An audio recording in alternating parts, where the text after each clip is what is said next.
বলা হয় আজ পর্যন্ত যারা যারা কৈলাস পর্বতে ওঠার চেষ্টা করেছেন তারা সবাই মারা গেছে, শুধুমাত্র একজন মানুষ বাদে। অনেক মানুষ বলেছে যে কৈলাস পর্বতে ওঠার সময় তাদের সঙ্গে অদ্ভুত অদ্ভুত ঘটনা ঘটে। যেমন সবার প্রথমে তাদের মনে হয় হঠাৎ করে সময় খুব তাড়াতাড়ি চলছে, তার ফলে তাদের বয়স তাড়াতাড়ি বেড়ে যাচ্ছে, এমনকি তাদের মাথার চুল ও হাতের নখ তাড়াতাড়ি বড় হয়ে যাচ্ছে।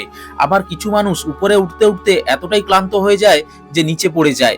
সবার এটা মনে হয় পর্বতের উপরে এমন এক অদৃশ্য শক্তি আছে যেটা তাদের উপরে উঠতে বাধা দিচ্ছে।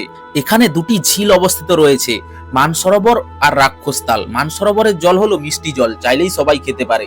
কিন্তু আশ্চর্যজনক ব্যাপার হলো মানসরোবরের একদম পাশেই অবস্থিত রাক্ষসতালের জল সমুদ্রের জলের মতো একদমই নোনা।